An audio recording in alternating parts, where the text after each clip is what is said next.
Wassail and welcome back to Kitchen Witchin', everyone. Coming to you from the ugliest kitchen in America. I'm your host, Susie Bianco, and happy holidays, everybody. When this goes up, it'll probably be about on Yule and a few days before Christmas. And I don't know when Hanukkah is this year because I am only distantly ethnically Jewish. I'm sorry, guys. I should have looked it up before I went on. But happy holidays, nonetheless. So, as you can see, the costumes are back.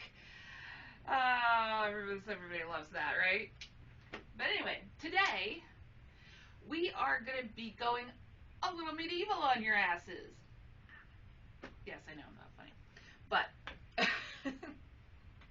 so, thinking about, I came up with this, as always, brilliant idea, about a week ago, trying to think of a good holiday episode.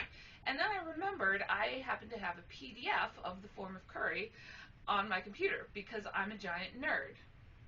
The Form of Curry was as it is stated in the introduction, a roll of cookery from the court of Richard II from 1390. I think I'm remembering the right king.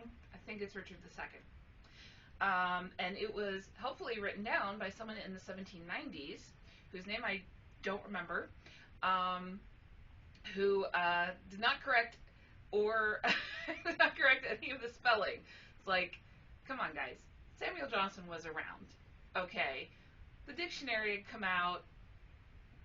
You know, we had standardized the language by then. Oh, it's fun to read. Now, I happen to remember some Middle English. I used to get really bored in college instead of actually doing my psychology homework. So one time I got really bored at my work study job and I just started learning Middle English and translating a play called Everyman, I think, if I remember it correctly. And I still remember some Middle English, which is helpful for this episode, as you can see. So, we are going to make some interesting holiday favorites. Well, we're going to make one interesting holiday favorite, and then we're going to make something else interesting that would be good for the holidays that I also found in the Form of Curry. I can read it, but I can't pronounce it. So, we are going to talk about Wassail, or Hypocras. Hypocras.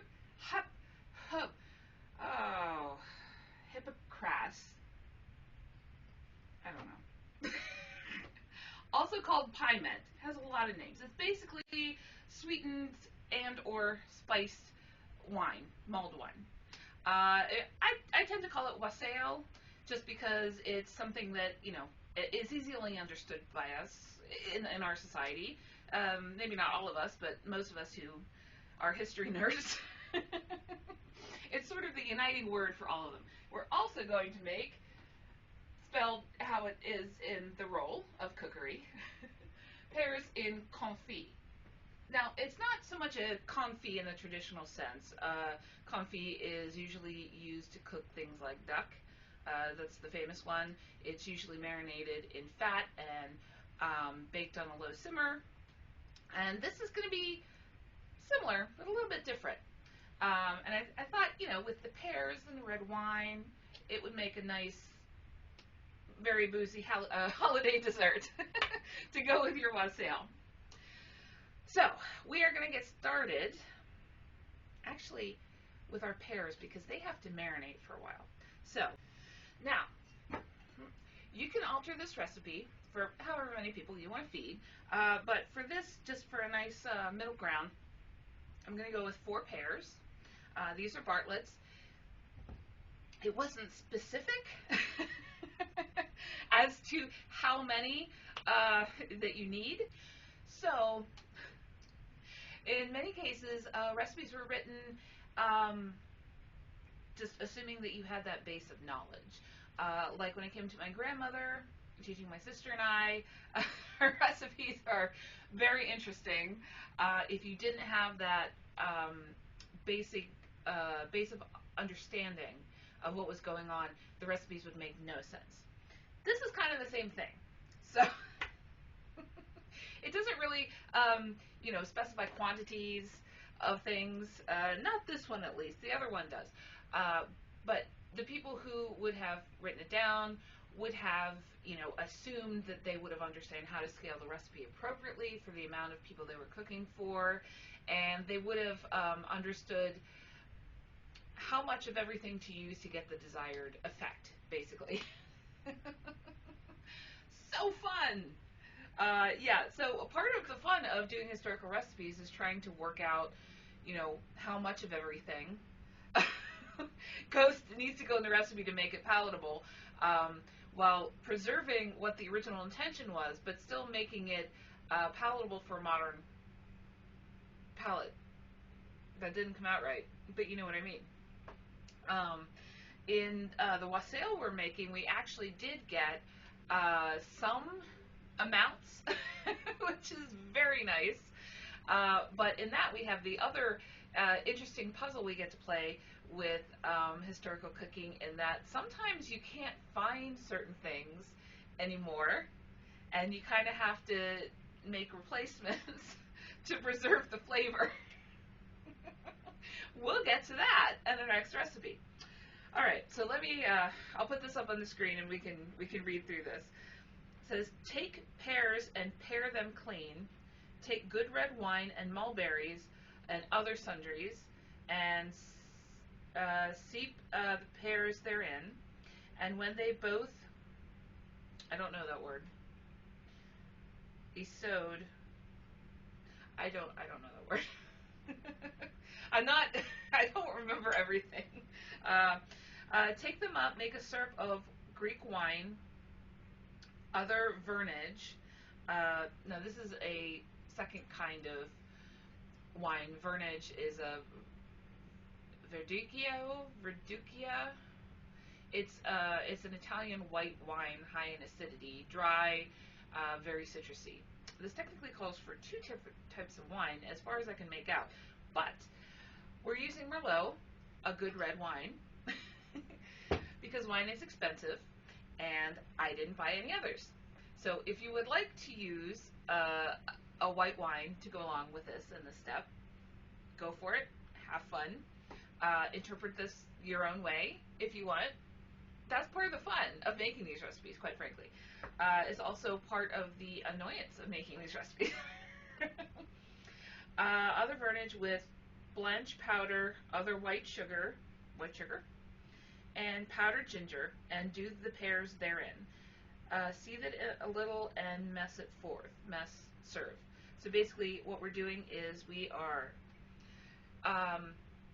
cleaning our pears, skinning them, digging out the seeds. You can leave these whole if you want.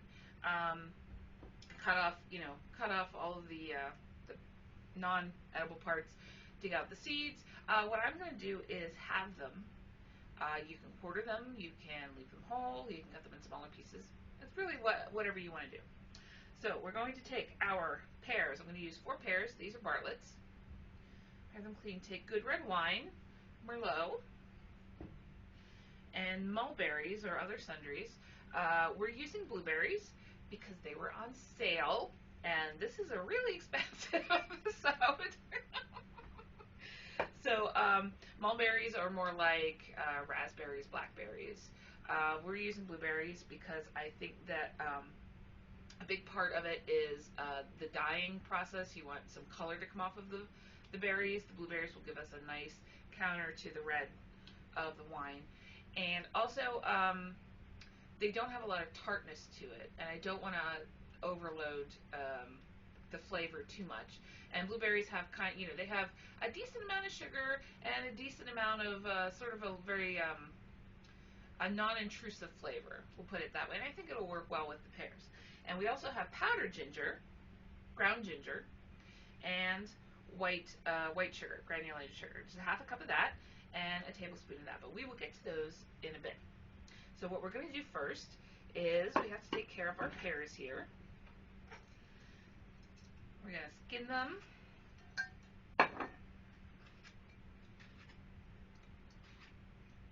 This is one.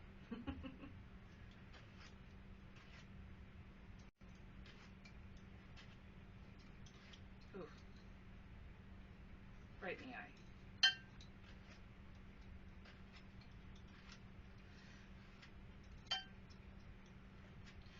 So we are going to, these are going to marinate for a little bit in the fridge for a couple of hours with our wine and our blueberries. The pears are really the star of the show, so the blueberries are going to stay with the wine and the sauce and going to get cooked down into a nice syrup, like it says in the recipe.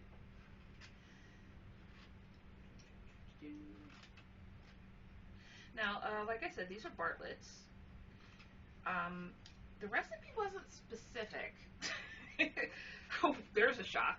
The recipe wasn't specific on types of pears, so I think really, I would assume that at the time they would be using Bartlett pears or Danjou pears. Just based on my,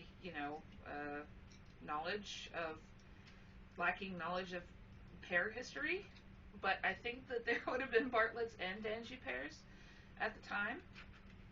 I wouldn't use Asian pears as much as I enjoy them. They are a little bit more fibrous and a little bit more tart. They're more akin to, if you never had them, they're more akin to Granny Smith apples, I would say.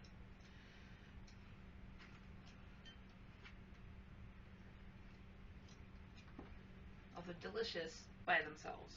I actually kind of like them more than I like regular pears by themselves. I don't mind pears, but...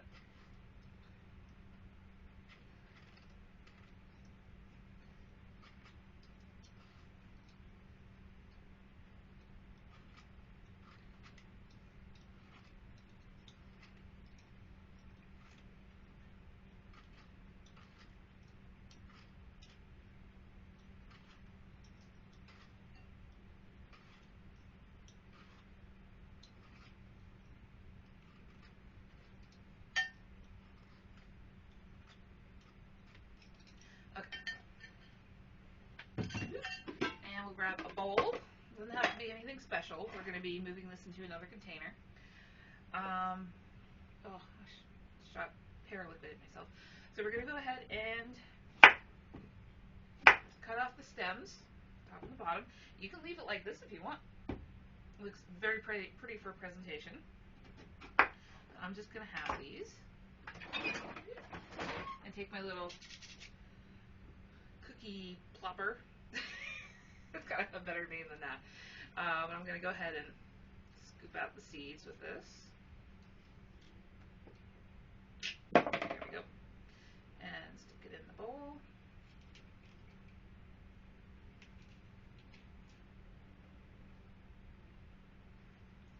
My sister got me these years ago, and it's a very lovely gift, but unfortunately I tend to do all my cookies by hand. You see me. I do all that sorts of stuff by hand that I probably shouldn't.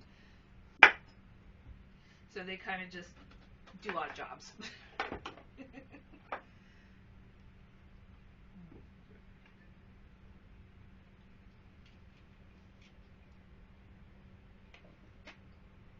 Now actually, on my walking route in the mornings, there is a neighbor who has a pear tree. No partridges in it as of yet, unfortunately. But I have been collecting some of the pears that fell on the sidewalk, and it's me, so I'm harvesting the seeds out of them, but not eating them because they're kind of old. I took the old ones and left the ones that are a little bit nicer for the local wildlife to eat off of. So I already have a bunch of pear seeds. Because I was thinking, since my mother lives out in the country, I would start some pear seeds for her for Mother's Day or her birthday in April, and hopefully have a nice little sapling that she could plant. This is my long way of saying that if you want to save these seeds, this is an excellent way of doing it. So you have a bunch of seeds left over.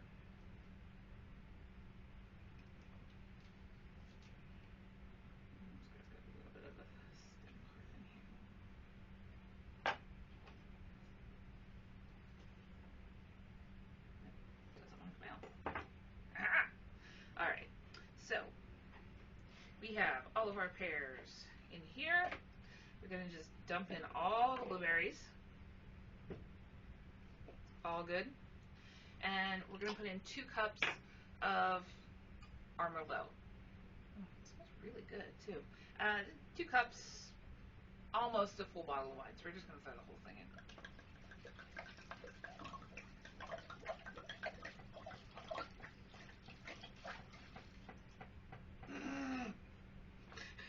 I'm sure that looked a lot cooler in my mind than it did in real life. Okay.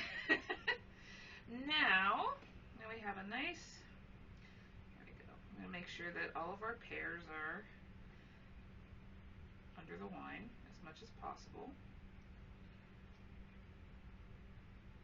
I think I'm just making this worse.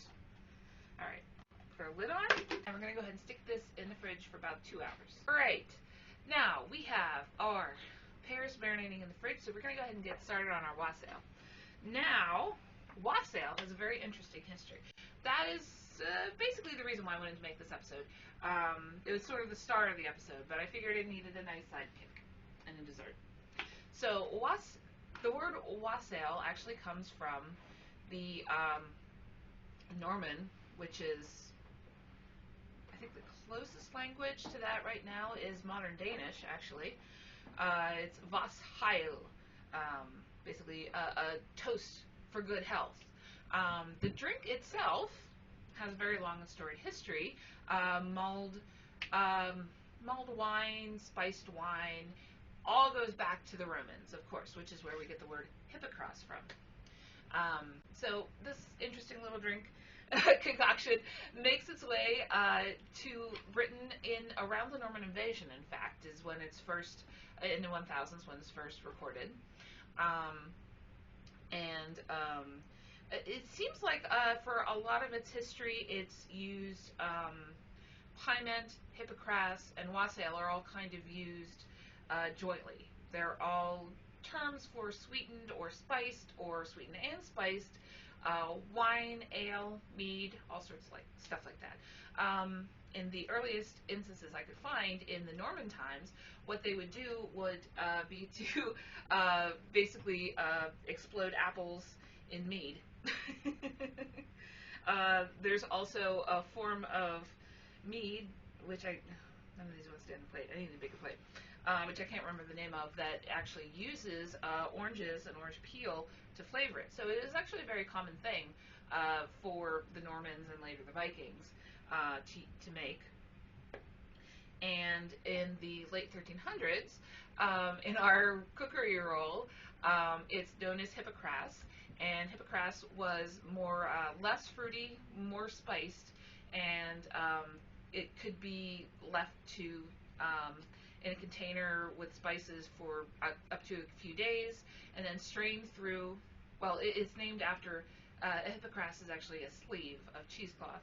It would be strained through the cheesecloth, warmed up, and then drank that way to get all of the spice solids out of it. Wassail generally is an ale. It can be wine. It can also be ale or cider that has fruit in it. And Pyment is more of just a strictly spiced wine. It can be dry spiced or it can be whole spiced and strained afterwards. So they all kind of have their own takeoff, and I'm going to kind of take things from each of them to make our wassail recipe here today. So what we're going to start with are oranges. We have navel oranges, and I have up here cooking apples. If you'll remember last year's episode, the introduction of Kiki, we're going to use Granny Smith apples, of course. And now this is going to be alcoholic, like the pears. I should make a mention of that. If you can't drink or you don't drink, there are alternatives to make wassail, very traditional wassail, without the alcohol in it.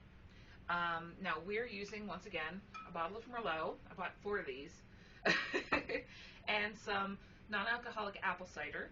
You can use alcoholic apple cider, or you can use a dark brown ale, thinking old English ale. I don't really drink, so I can't give you any ideas, but anything that fits, thick, brown, very flavorful. The only thing I know that fits that is Guinness, and it's a lager, and it specifically says ale in many of the recipes that I've read. So, I don't know, use your best judgment. Now, I do enjoy an alcoholic apple cider known as Angry Orchard. They make great flavors. Their Granny Smith apple is fantastic. But this is just regular from the store, non-alcoholic apple cider. This is about a quart. So we're going to go ahead and start with this. And we're going to take our big old sauce pot here. Pour in our cider. And pop in our apples and oranges for a bit.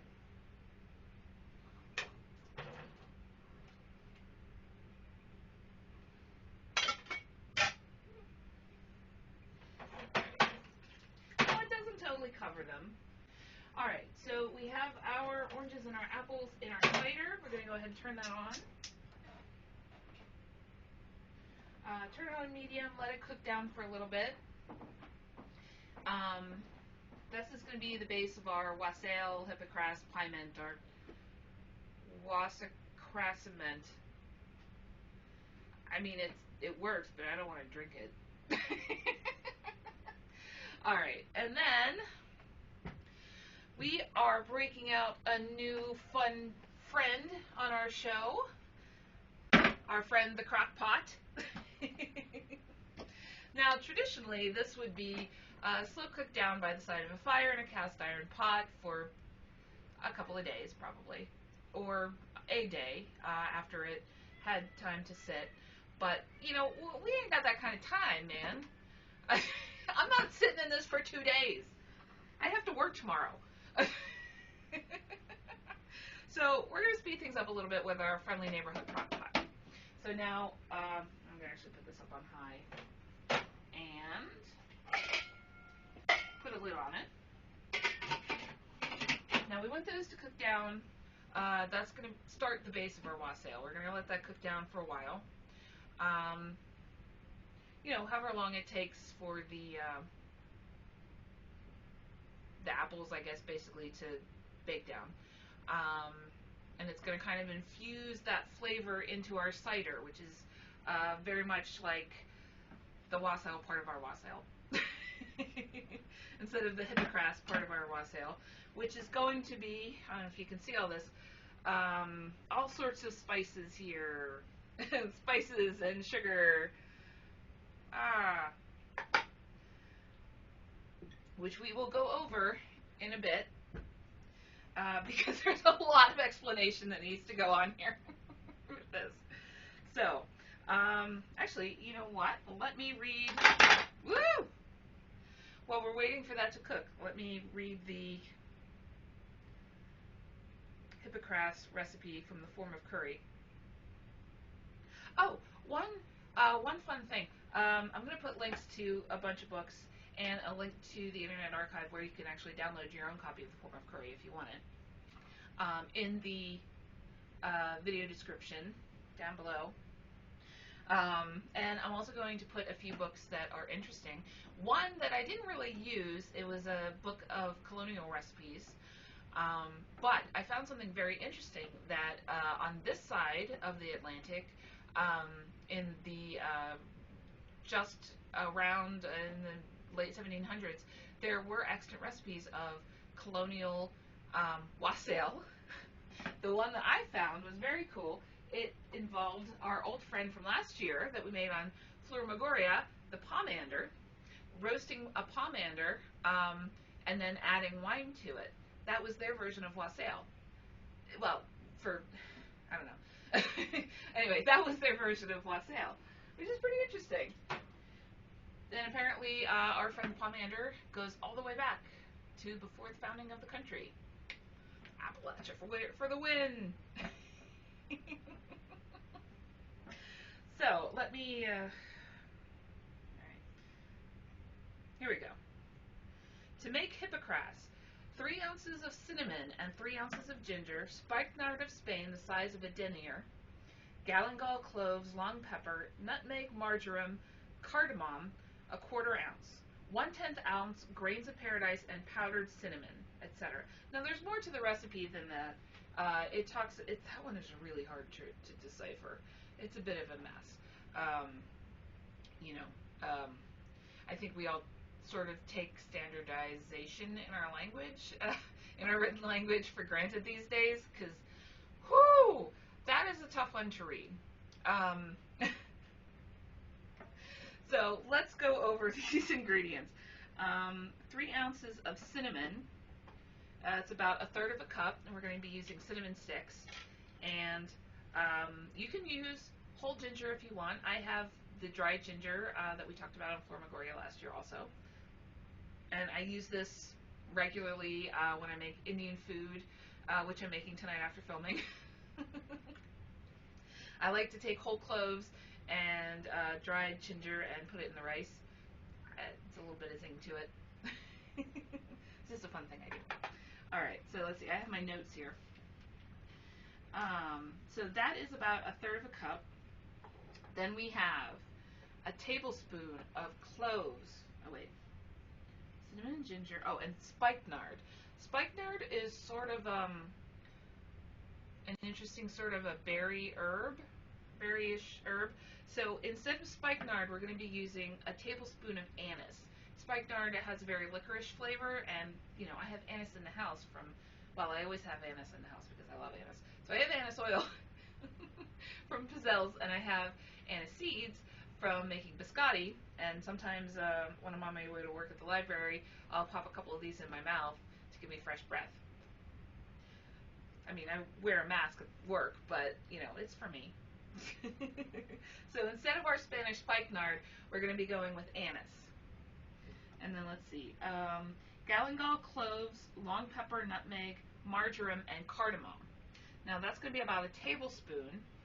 Now the galangal is something that's used in South Asian cooking, from what I understand. I couldn't find any. So, you know, like I said, I just came up with this idea like less than a week ago. So I didn't have a lot of time for research here. So I couldn't find the galangal. I don't know how to pronounce it.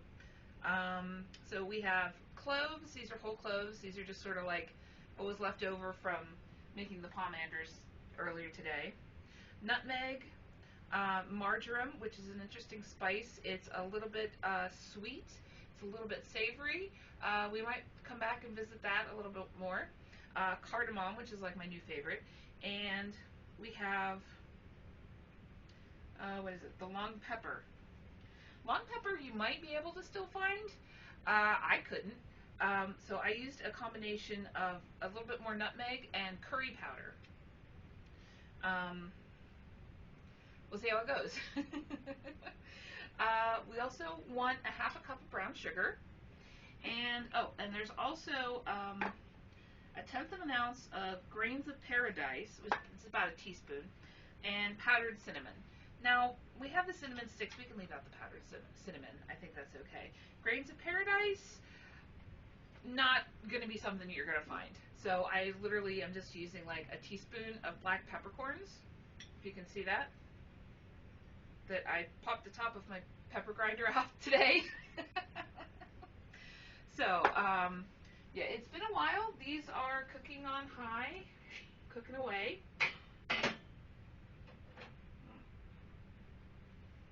So, yeah, they're all, the apples are about half baked down now. And they smell great. So we're going to go ahead and stick that. I'm going to stick that in our handy dandy little crock pot. Okay. Now we're going to go ahead and put our wine in. Now normally I would probably put in 2 bottles of wine for something like this, but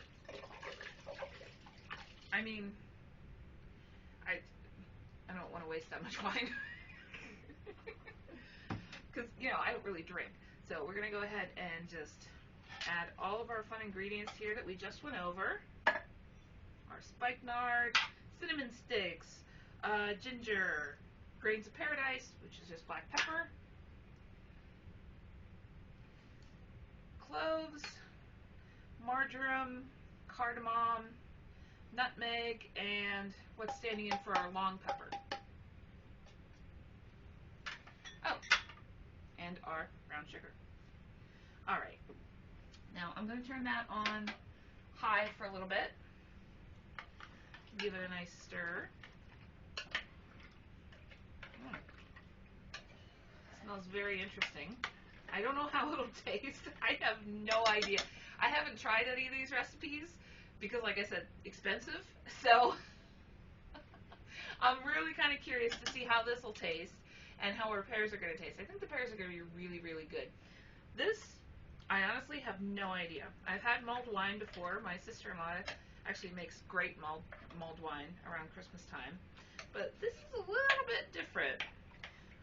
So we'll see what them crazy medievals were up to. So this is going to sit for a few hours just to let all the flavors combine. We have it on high. Okay, we are back. As you can see, I took our marinated pears out of the fridge. First, what we're going to make, though, is a little bit of a garnish for our pears. So we're going to make some candied citrus. I have some, what is that? Part of the label. Okay, make sure you have no labels on your citrus before you candy it, or it'll have candied label.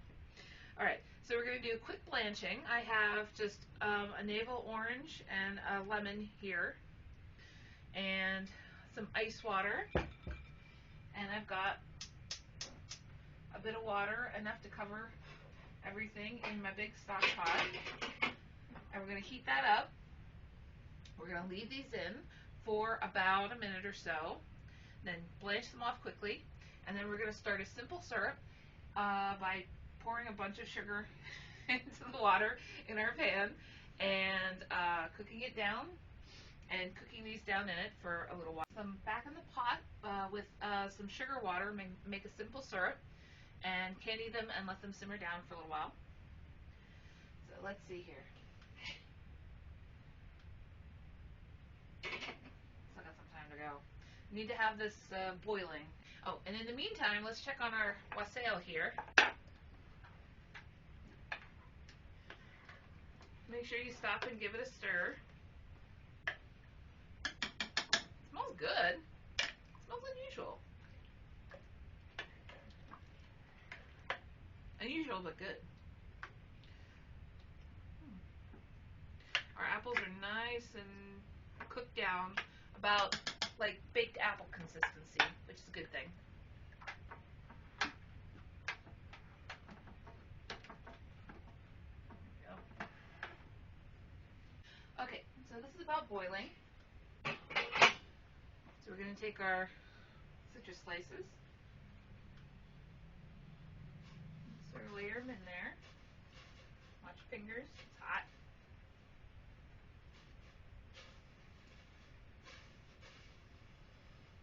Okay, and leave that for a minute. Bring our ice water over here. Make sure we just immediately blanch it off.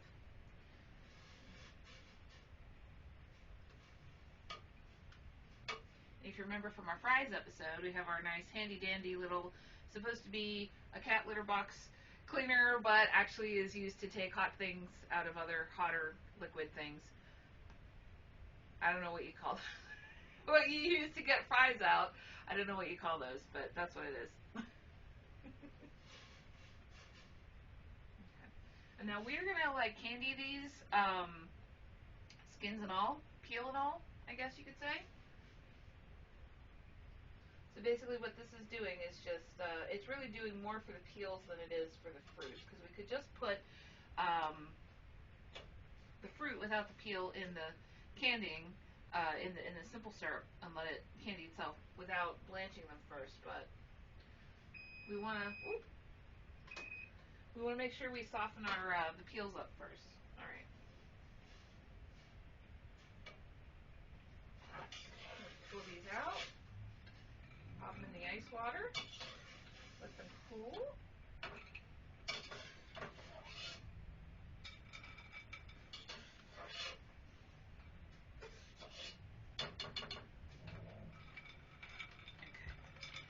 sure they are very submersed in that. Probably should have put extra water in. But. All right, and then we're gonna just use the same water. Just dump out about half of it.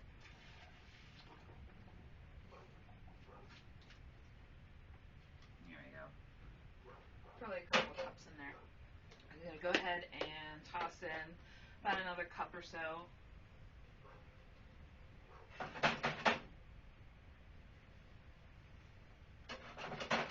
Probably like a cup or two. I lost the directions for candying the citrus like an idiot, so I'm trying to go off of memory here. I've never done this before.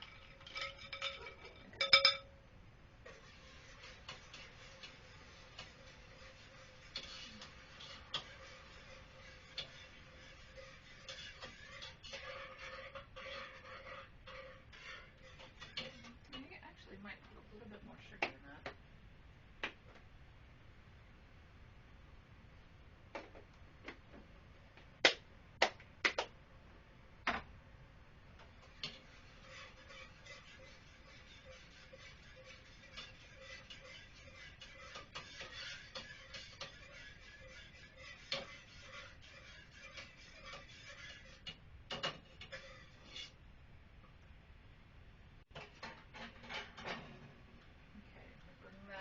To a boil. Come on, boil.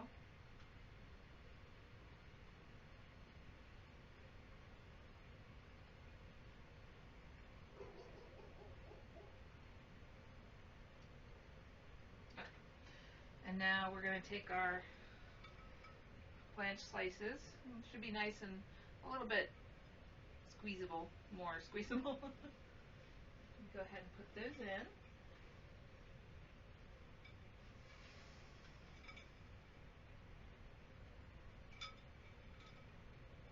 As you try to keep them from overlapping as much as you can. That's why I'm using a big stock pot like this, nice and wide.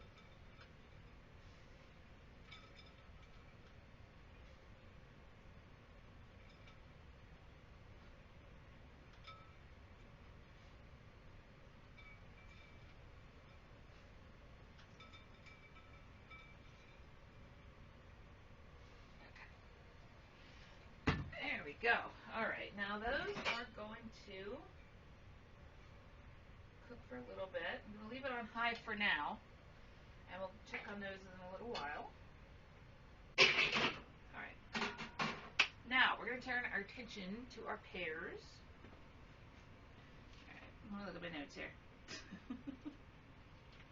Like I said, I just came up with this like last week. I don't have everything memorized. Alright. So, let's take a look at these.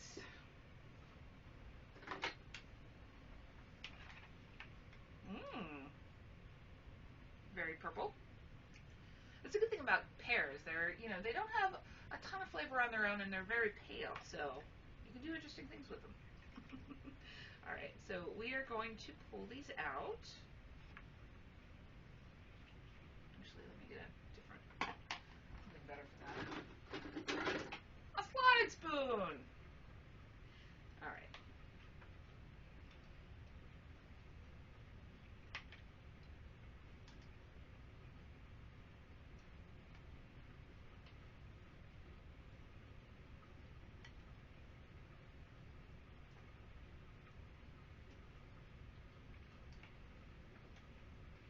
So we want to pull our pears out, keeping as much liquid inside as we can, or keeping as much liquid off of them as we can, I should say. That's a weird way to put that.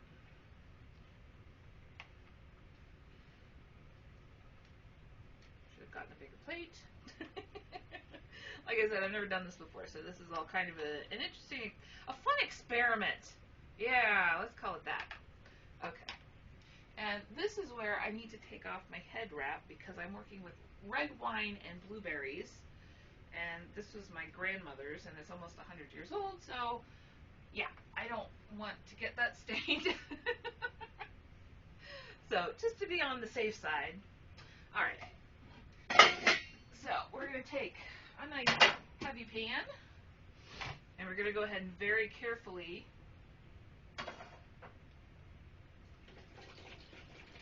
pour that in.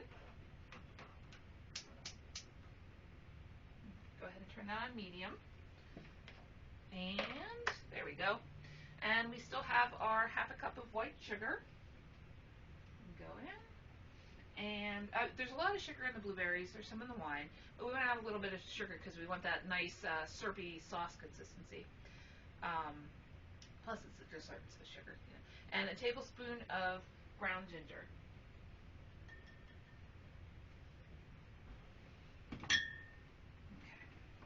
Okay, unfortunately my camera battery seems to be dying on me, so our candied lemon, our candied citrus is going to be just sort of simmering down there. Turn it up to boil for a little bit, let a lot of the moisture cook out. Not a lot, maybe half, maybe not even that. And then turn it down low to simmer, and that's going to be simmering for a good bit. And it's going to take us a while. I have this, our wine, blueberry, ground ginger, and sugar. You bring that up to a boil. And we're basically going to cook that down to about half. Make sure that our blueberries basically cook down too, so that all the good stuff has squeezed out of them. And then we're going to give that a sieve, put our pears back in, and cook it all down, finish cooking the syrup down together with the pears. So we give it a nice coating. That's the confit part of the confit. Although usually, for most confit, that final part is done just in the oven on low, letting everything finish cooking together. But you know, I suppose it's more of a sauce gravy rules than a real confit in that regard. But whatever, it's gonna be good. All right. So this is gonna have to come to a boil and then a slow simmer, and that's gonna sit for about half an hour to an hour. We'll see how it goes, and then we will be back to strain it out and start cooking down with our pears. Okay, it's been almost a half hour. Our blueberry sauce has reduced by about half. It's still got a good ways to go, but we don't want to wait too long to get our pears in there, just so they have time to cook down with everything also. And our candied citrus is mostly froth at this point. So we're going to go ahead and pull that off. And hope for the best. Like I said, this is all just an experiment. But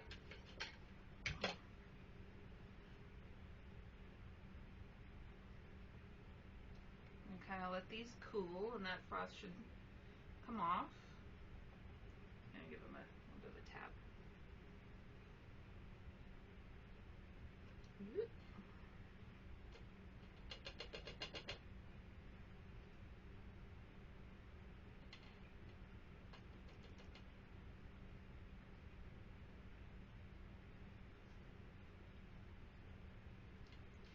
Now, of course, candied means sticky.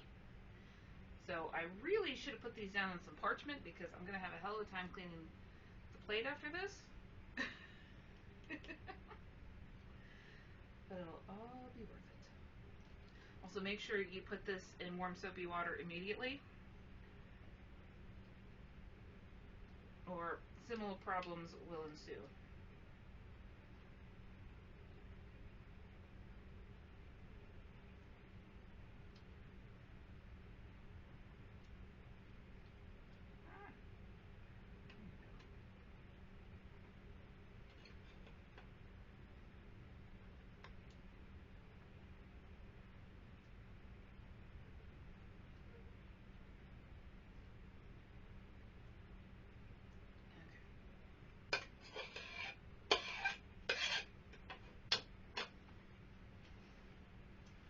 Yeah, I'm going to follow my own advices.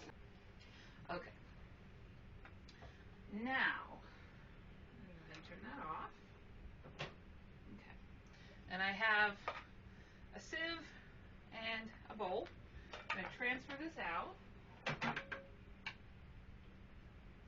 Ooh, very careful. carefully, we're going to transfer this out.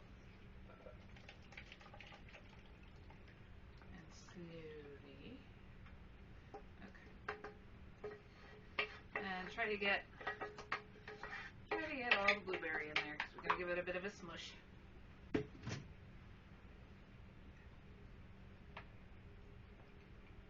You might have to help it along a little bit in the strainer.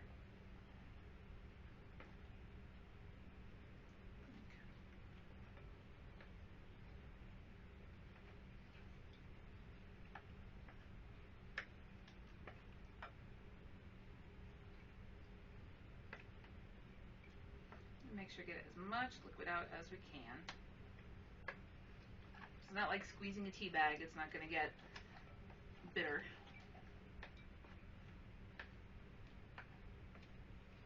There's just lots of good flavor in there.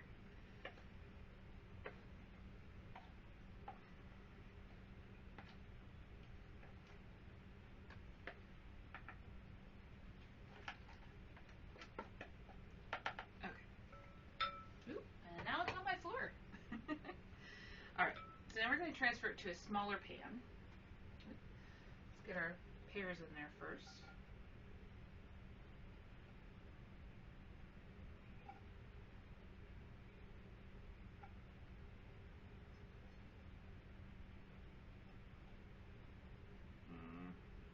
Probably should do it the other way.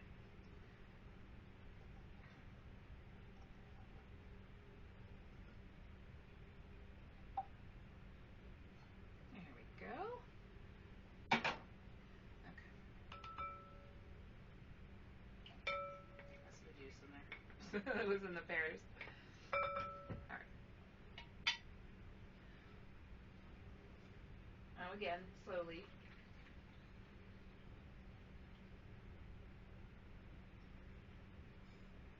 Okay. Now we switched to the smaller one because we want to. We want to have the syrup cooking down all over the pears. And I've only gotten to about half on the other one. Alright, make sure these are all. Alright, so we're going to go ahead and turn this back on, maybe.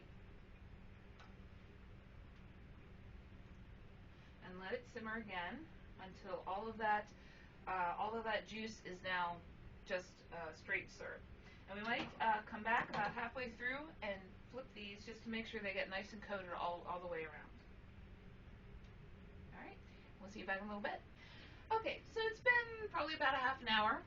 As you can see, hopefully, some of our liquid has drained down, so we're going to go ahead and figure out where I put the tongs. Alright, and we're going to go ahead and flip our pears over. They're getting very nicely cooked.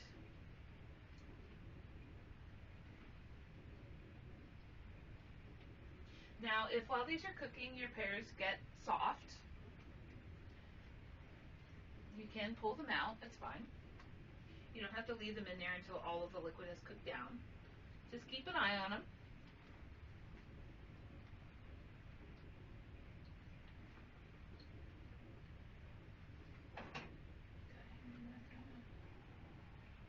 That is cooked through. Alright, gonna maybe leave it on another 10 minutes or so. Still on medium-low heat.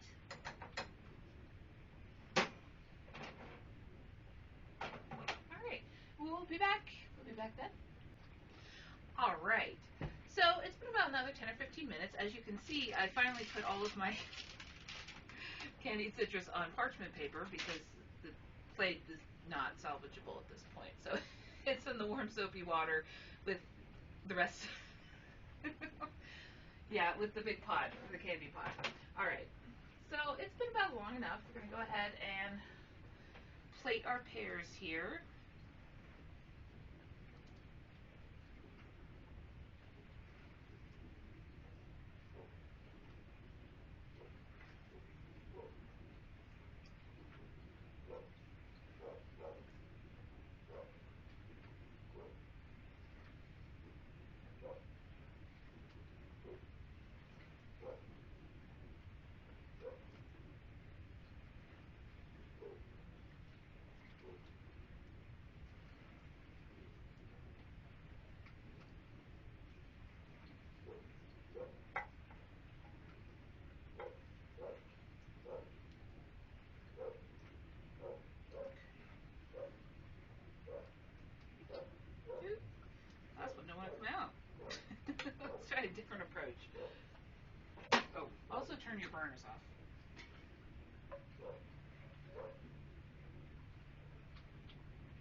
have this lovely thick sauce still here, and if you want, you can cook this down even more, or you can leave it like this and spoon it over your pears, which I think I will do, because it is a pity to waste such nicely flavored sauce.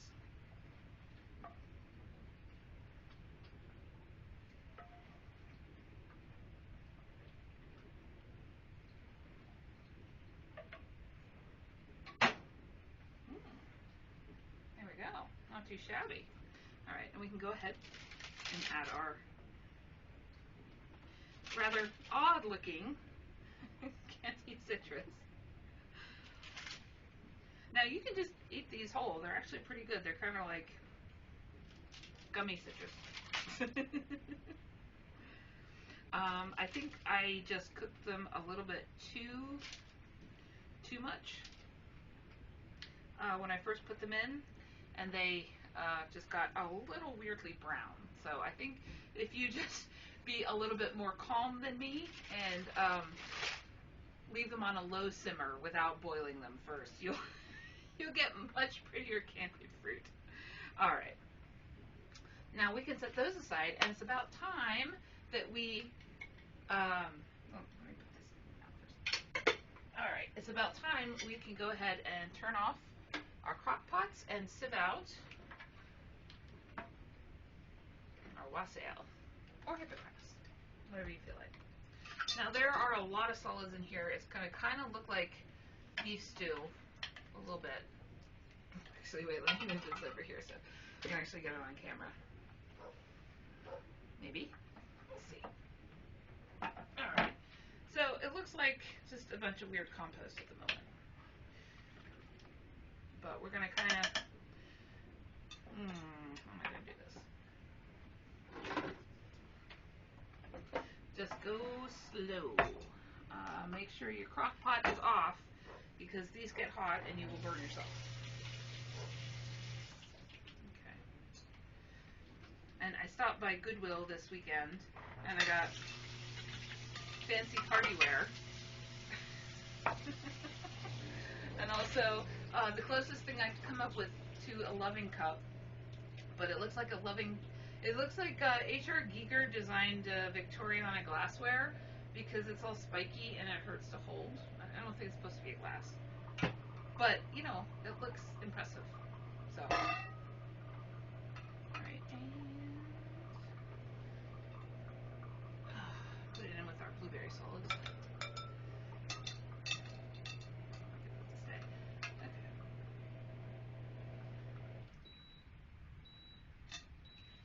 Now, remember, I only made a small amount with one bottle. This would actually probably do better with 2 bottles of wine, but, you know, it's just me and Dan here, and Dan only has 1 kidney, so I'm the one that has to drink this.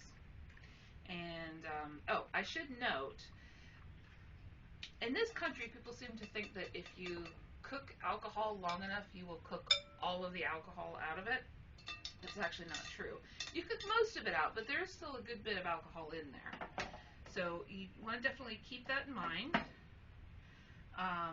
if you're making this alcoholic.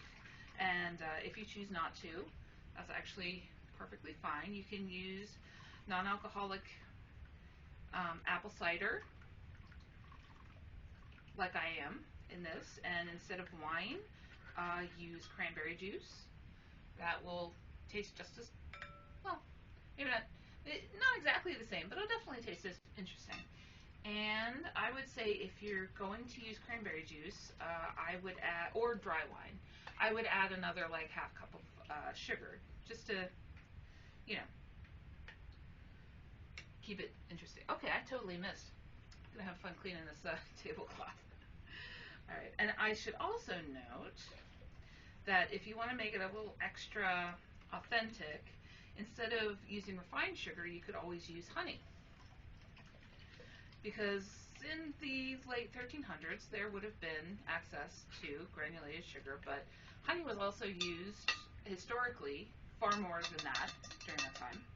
And in earlier versions of this, honey would have been used almost exclusively. I chose to go with just regular granulated sugar, because technically it is historically accurate, but also it would, I think it's better for the modern palate to do it that way, just because it's kind of what we're used to. And personally, I love honey, but I don't like honey and things like this because I think it adds an unusual sort of aftertaste. But that's just me, you know. If you want to experiment, definitely do it. This is just my version of this recipe, which, as you saw, is not, only has certain amounts of um, um, measurements. So it's definitely something fun to experiment with, and make it to your taste, yours and your family's.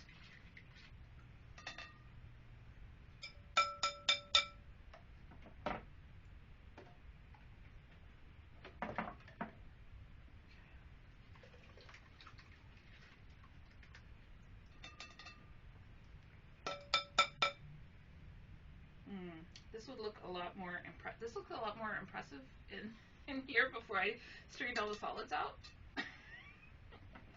But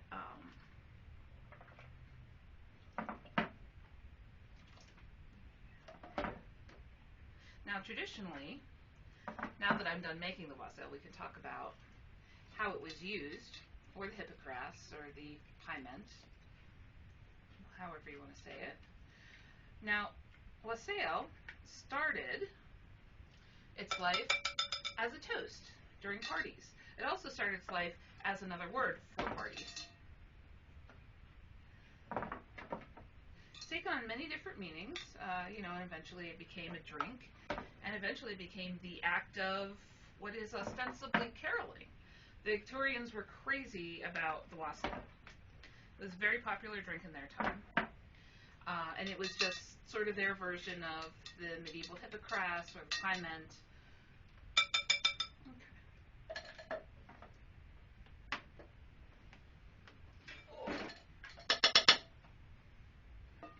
And let's get all of this gross stuff up off of the tablecloth.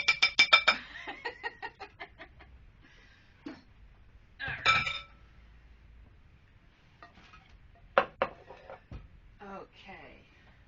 And what they did back in the day, when the form of curry was written, they would usually toast in a loving cup, which is sort of a large bowl, usually wooden, not glass like this. This is just kind of pretty, and like I said, I didn't have a lot of time to assemble this episode, so this was the best thing they had at Goodwill that would make a loving cup.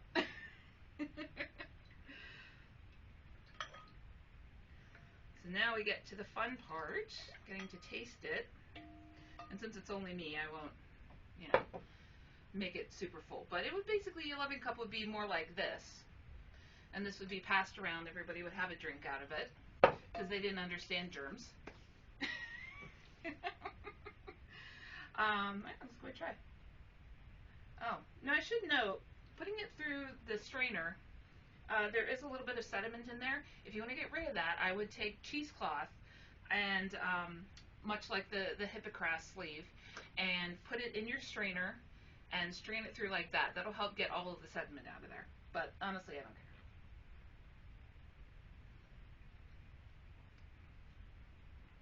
care. That's unusual. It's very... Now you have to understand, I don't really drink. It was quite a challenge finding wine for this episode because I don't know anything about wine. Oh, I should probably redress myself. So I I tend to not really like the taste of liquor.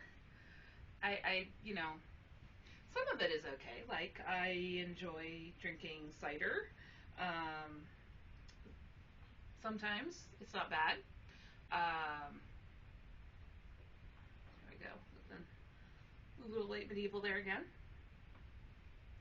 And this is just definitely unusual. It's like you can taste the wine, you can taste the cider, definitely the spices. It's got a nice sort of, it's got a lot of depth to it, an interesting peppery aftertaste.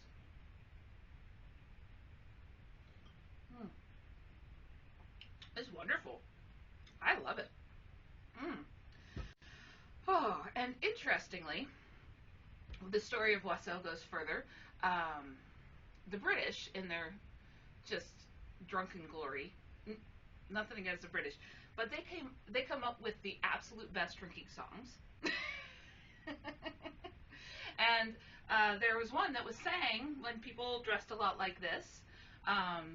Goes, Wassail, wassail all over the town. Our bread it is white and our ale it is brown. Our cup it is made from the white maple tree. Wassail, wassail, we drink to thee. Now, that was a very a traditional Old English, Middle English. I don't know when it was made. Somewhere between the time, probably, that this was the form of curry was written and the form of curry was recorded for posterity. Now, the Victorians, of course, in all of their usual self-aggrandizing history rewriting selves, definitely also loved this tradition as well. Only in their case, they turned it into caroling, where they would go around town, sing it outside people's houses, and share a drink with them afterwards. And of course, they also wrote their own song, which is something that these days we are the more familiar with. And it goes something like this.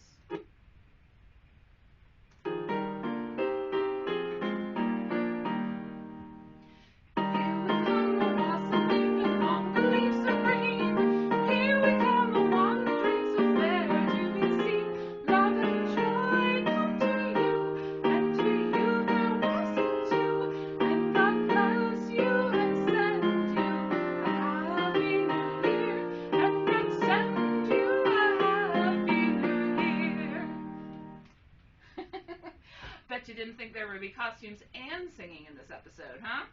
Well, you lucked out. All right.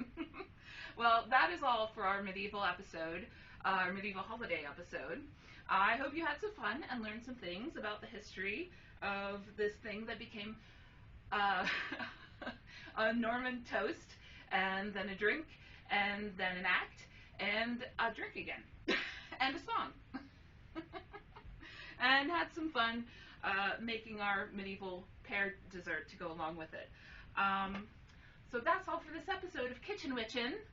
And happy holidays, everybody. Thank you for cooking along with me this year. We'll see you next time.